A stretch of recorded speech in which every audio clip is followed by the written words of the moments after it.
Liz ने PM बनते ही दिखाई अपनी अंग्रेजियत। नए कैबिनेट में केवल एक भारतवंशी को मिली जगह। सुएला ब्रेवरमैन बनी ब्रिटेन की नई गृह मंत्री।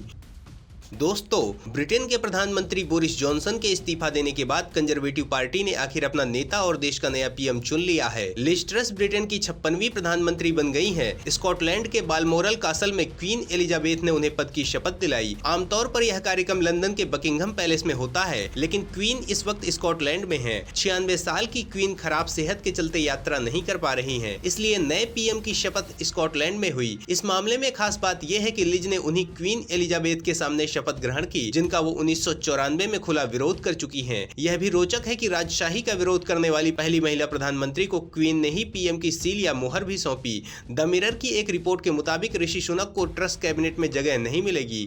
सभी नाम तय हो चुके हैं। टॉप 4 पोजीशन पर सभी अश्वेत सांसदों के नाम बताए गए हैं। जॉनसन सरकार में सुनक वित्त मंत्री थे। कोविड के दौर में ब्रिटेन को मुश्किल से उबारने के लिए उनकी दुनिया में तारीफ हुई थी।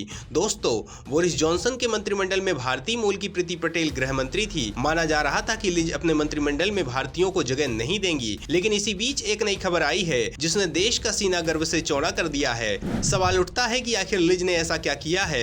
ऋषि को हराने के लिए हर तरह के इस्तेमाल करने वाली लिज ने क्या गुल खिलाया है। तो दोस्तों, इस बारे में जानने के लिए वीडियो को आखिरी तक देखिए। राजनीतिक बैकग्राउंड से आती हैं सुएला। बोरिस जॉनसन ने बनाया था अटॉर्नी जनरल। दोस्तों, भारतीय मूल की सुएला ब्रेवरमैन ब्रिटेन की होम मिनिस्टर नियुक्त की गई हैं। वह भारतीय मूल की इकलौती महिला मंत्री हैं जिन्हें ब्रिटेन की 56वीं प्रधानमंत्री लिज ट्रस ने अपनी कैबिनेट में जगह दी है। पहले भी इस पद पर भारतीय मूल की महिला मंत्री थी। बोरिस जॉनसन की सरकार में प्रीति पटेल होम मिनिस्ट्री संभाल रही थी। उन्होंने लिज के पीएम बनते ही इस्तीफा दे दिया था। 42 साल की सुएला ब्रेवरमैन नए प्रधानमंत्री के चुनाव की शुरुआत में लिज ट्रस के खिलाफ थी। दरअसल पीएम की रेस में सुएला का नाम भी था, लेकिन रेस से बाहर होने के बाद उन्होंने भारतीय मूल के ऋषि सुनक के बजाय ट्रस को अपना समर्थन दिया। सवाल उठता है कि ब्रेवरमैन कौन है, वो भारत के किस प्रांत से संबंध रखती हैं। तो दोस्तों, बोरिस जॉनसन की सरकार में 42 साल की सुएला ब्रेवरमैन अटॉर्नी जनरल थी। वे हिंदू तमिल परिवार से हैं। हालांकि उनके पेरेंट्स केन्या और मॉरिशस से ब्रिटेन आए थे। सुएला का जन्म 3 अप्रैल 1980 में लंदन में ही हुआ। उनकी परवरिश वेम्बले में हुई, इसलिए उनके पास ब्रिटिश नागरिकता है। ब्रेवरमैन ने जुलाई में एक लीडरशिप कैंपेन में लॉन्च वीडियो में अपने माता पिता के बारे में कहा था।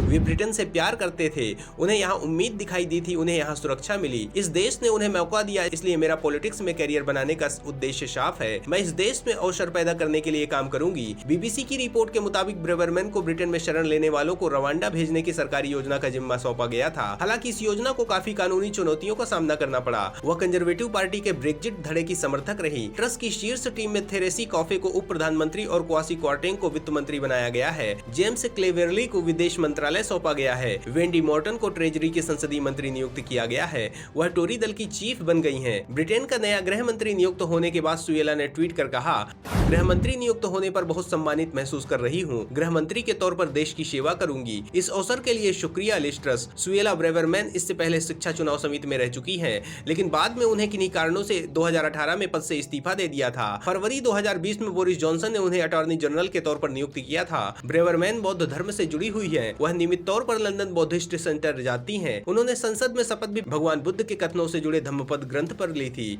दोस्तों, सुएला ब्रेवरमैन का जन्म 3 अप्रैल 1980 में ग्रेटर लंदन में हुआ था। उनकी परवरिश वेम्बले में हुई। उनके माता पिता क्रिस्टी और उमा फर्नांडीज भारतीय मूल के हैं।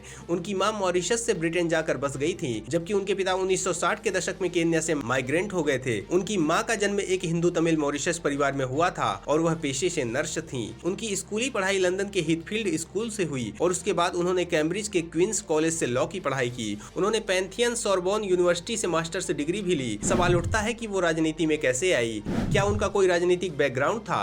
तो दोस्तों, उनका राजनीतिक करियर 2005 में शुरू हुआ था। उन्होंने लेसेस्टर ईस्ट से आम चुनाव लड़ा था, जहां वह दूसरे स्थान पर रही थी। वह 2015 में फेयरहैम से कंजर्वेटिव पार्टी से सांसद चुनी गई थी, तभी से सांसद हैं। सुएला ब्रेवरमैन की राजनीतिक महत्वाकांक्षाओं को बल उनकी मां के समर्थन से मिला। उनकी मां ने खुद कई चुनाव लड़े। ब्रेवरमैन ने जुलाई में प्रधानमंत्री चुनाव के प्रचार अभियान के दौरान कहा था, मेरे माता पिता को ब्रिटेन से प्यार है। यह देश उम्मीद देता है, यह सुरक्षा देता है, यह देश अवसर मुहैया कराता है। मुझे लगता है कि मेरी पृष्ठभूमि की वजह से मैं राजनीति को अच्छी तरह से समझ पाई। उनकी मां ने बाद में 2001 में कंजर्वेटिव पार्टी से चुनाव लड़ा था। उन्होंने 2003 में ब्रेंट ईस्ट का चुनाव भी लड़ा था। सुएला की शादी फरवरी 2018 में रायल ब्रेवरमैन से उन्होंने शादी की है। उनके 2 बच्चे हैं। दोस्तों, लिज ने केवल एक ही भारतवंशी को अपने कैबिनेट में जगह दी है, लेकिन ऐसा माना जा रहा है कि लिज के लिए आगे के रास्ते बेहद मुश्किल भरे हैं और ऋषि सुनक के लिए आगामी चुनाव में जीत मिल सकती है। सवाल उठता है कि आखिर ये सब कैसे हो पाएगा? लिज प्रधानमंत्री पद क्यों नहीं संभाल पाएंगी? तो दोस्तों, इस बारे में जानने के लिए आगे चलते हैं। ऋषि सुनक के लिए अभी भी उम्मीद है कायम।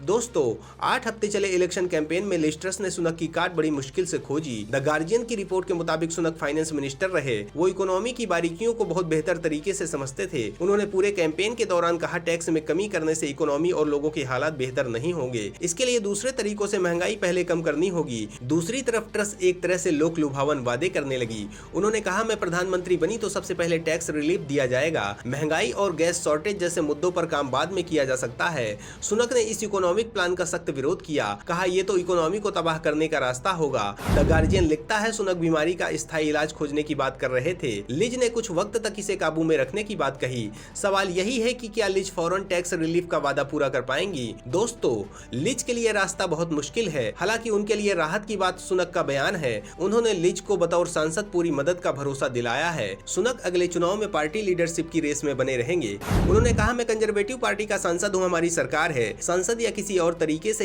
ही मैं अपनी सरकार की मदद करूंगा। खास बात यह है कि सुनक ने कैंपेन खत्म होने के बाद लिज के चुनावी वादों पर कुछ भी कहने से इनकार कर दिया। इसका मतलब साफ है कि वो नई सरकार और प्रधानमंत्री को किसी मुश्किल में नहीं डालना चाहते। लेकिन आप जानकर बेहद हैरान हो उठेंगे कि कंजर्वेटिव पार्टी के सांसद लिज के फेवर में नहीं थे। सर्वे में हिस्सा लेने वाले गैर कंजर्वेटिव लोग कह रहे थे कि लिज सबसे कमजोर प्रधानमंत्री साबित होंगी। इसके बावजूद वो जीत गयी। ऋषि पार्टी सांसदों की पहली पसंद थे। हर सांसद उनकी काबिलियत से वाकिफ था। इसके बावजूद सुनक महंगाई कम करने और टैक्स रिलीफ के मुद्दों पर अपने स्टैंड से पीछे नहीं हटे।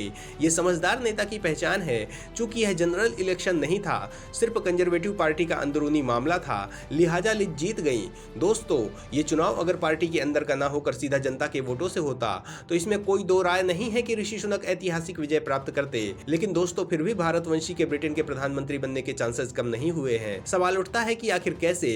तो दोस्तों, यूक्रेन में रूस के युद्ध के पीछे ऊर्जा की कीमतों में भारी वृद्धि, मुद्रास्फीति के साथ ब्रिटेन पीढ़ियों में सबसे खराब जीवन मूल्य के संकट से जूझ रहा है। कोरोना महामारी ने ब्रिटेन की अर्थव्यवस्था की जड़ें हिला दी हैं। एक रिपोर्ट के मुताबिक ब्रिटिश अर्थव्यवस्था 300 साल बाद इतने बुरे दौर में है। वहीं ट्रस ने कर कटौती की कसम खाई है, लेकिन वे सबसे गरीब लोगों को लाभ पहुंचाने के लिए कुछ नहीं करेंगी। ऐसे में यह स्थिति जल्द सुधर पाएगी, इसकी संभावना कम है। जो ब्रिटेन एक समय पूरी दुनिया पर राज किया करता था, जिसका सूरज कभी अस्त नहीं होता था, वह इन दिनों भारी तंगहाली से गुजर रहा है। महंगाई चरम पर है और यह 10 से 12% होने की दिशा में है। ऐसा दावा किया जा रहा है कि जल्दी यह 15% को पार कर 20% तक पहुंच सकती है। सितंबर खत्म होते ही ब्रिटेन में सर्दियां शुरू हो जाएंगी और ब्रिटिश वासी अक्टूबर से अपने घरों को गर्म रखें या ईंधन से खाना बनाए के विकल्प में खुद को डाल चुके होंगे। बैंक ऑफ इंग्लैंड के मुताबिक महंगाई का दबाव यहाँ इतना बढ़ता जा रहा है कि स्थितियां आपे से बाहर हो चुकी हैं। ब्रिटिश सरकार को भी समझ नहीं आ रहा है कि स्थिति पर कैसे काबू किया जाए। ब्रिटेन में महंगाई बढ़ने से फाइनेंशियल सिस्टम बिगड़ने लगा है, छोटे कारोबार बंद हो रहे हैं और ऐसे में बैंकों से लिया गया लोन लौटाया नहीं जा रहा है। रिपोर्ट्स के मुताबिक हर 5 में से एक मॉर्गेज डिफॉल्ट होने की तरफ बढ़ रहे हैं। ब्रिटेन में ब्याज दरें निचले स्तर पर हैं और महंगाई के कारण इनमें भी वृद्धि हो सकती है। ऐसे परिवार जिनकी आमदनी कम है भारी संकट से गुजर रहे हैं। रिपोर्ट के अनुसार ब्रिटेन में वित्तीय अस्थिरता का ऐसा भूचाल आने वाला है जो पूरी दुनिया पर असर डाल सकता है। 1970 के दशक के बाद ब्रिटेन सबसे भारी महंगाई के बोझ से गुजर रहा है। बैंकों के बैलेंस शीट बिगड़ने लगे हैं। बैंकों को अंदाजा नहीं था कि महंगाई दर इतनी बढ़ सकती है। 1990 के दशक में भी जब ब्रिटेन में ऐसा संकट आया था तो वहाँ फाइनेंशियल सिस्टम धराशायी हो गया था। एक बार फिर वही स्थिति बन रही है। एक्सपर्ट्स के मुताबिक ऐसे वक्त में ब्रिटिश पीएम को उसकी किस्मत में गरीबों की बद्दुआएं और अमीरों की नाराजगी दोनों आएंगी। क्योंकि ब्रिटेन में अगले चुनाव में 2 सालों से कुछ ही ज्यादा वक्त बाकी है। ऐसे में पीएम के पास इतना वक्त भी नहीं है कि वह ब्रिटेन की अर्थव्यवस्था को पटरी पर लेकर आ जाए। ऐसे में जब लिज देश को संभालने में नाकाम होंगी तो अगले आम चुनाव में ऋषि के लिए रास्ता साफ हो जाएगा।